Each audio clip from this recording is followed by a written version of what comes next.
Why don't you break down how you look at investment cycles, how they break down over that horizon, and where you think the opportunity are. Right. So I have on the screen just, I think when you look at the real estate business, you always have to look at the macro as well as the micro, the transaction you're working on.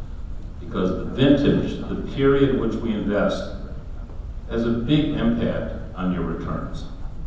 So when you step back macro, basically, if you look back over history, every 10 years, we have a real estate downturn or an economic downturn. 1981, 1991, 2001, the tech crash, 2008 and 2009, and now we're heading towards 2017, 18, 19. So it's not exactly every 10 years, but it's a very, very interesting pattern to look at. And when you think of the 10-year periods, I like to break them up into 3 stages. Early stages, the first 3 years, middle stage, and the later stage. And what stage you're in really should influence your investment philosophy. So what we like to call the early stage, let's just take the last 10 years, 2010 to 2013, and that's your early stage of this last cycle. And basically our mantra was, buy by the pound, and then upgrade it. It didn't matter whether you were buying from your desk in New York, or you were out doing renovation and repositioning, everyone made a lot of money. So one thing you learn is when you're in the early stage of the cycle, back up the truck and load it up. Then you get to a middle stage, and we'll call that 2014 to 16. And that's when there's no more mortgages, you could buy defaulted debt, distressed debt. You gotta be in the real estate business. You gotta buy something and fix it, upgrade it, reposition it, rebrand it. And so this is when the business shifts from the financial engineers to the entrepreneurs in this room, the executors. But the key piece is to recognize when you're getting in the later stage. And the later stage, we'll call this 2017 to 19, because the environment's different. And what you don't want to do is get caught in middle stage or early stage investment strategies when you're sitting in a later stage.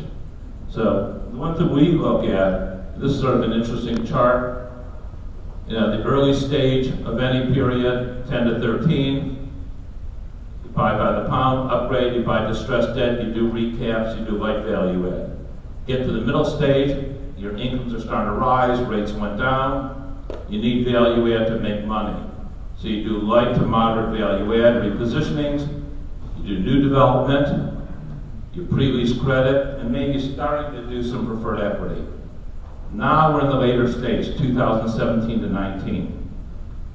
And here where you got to be more selective, more prudent.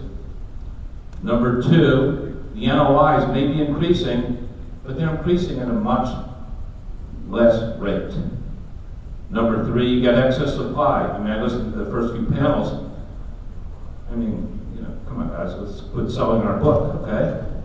Of course there's excess supply. New York's a mess in hospitality. 10,000 rooms. I mean, the occupancies could be up, but too many rooms. Philadelphia, I mean, we'll live through it, but we got excess supply, whether it be downtown or the suburbs. It's going to impact everyone.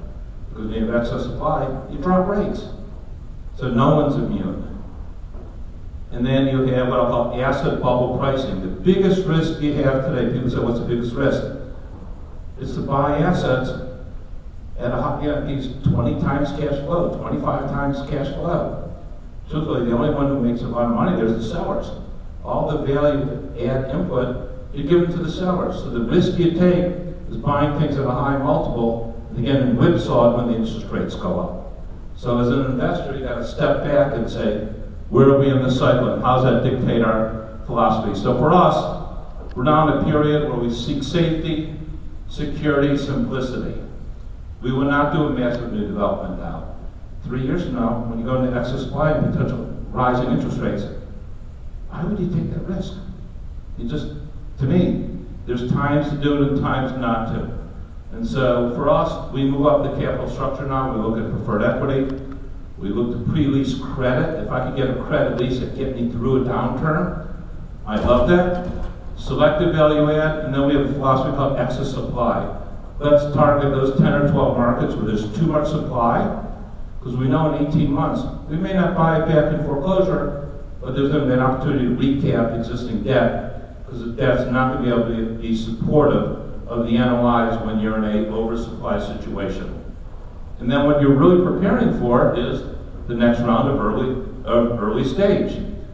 And, you know, is it going to be a recession or a depression? We don't think this round will be as bad as 2008, but we do supply with new supply going up, potentially rates going up and demand going down. It's going to be an interesting period. And we call it prepare and reload for dislocation. And then you're going to do some excess supply acquisitions, recaps, preferred equity, and discounted assets until it gets fun again.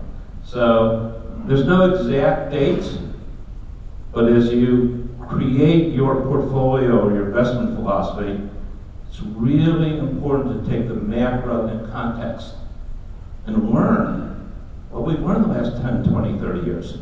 Sit back and really study cycles, and cycles will impact the decisions you make going forward.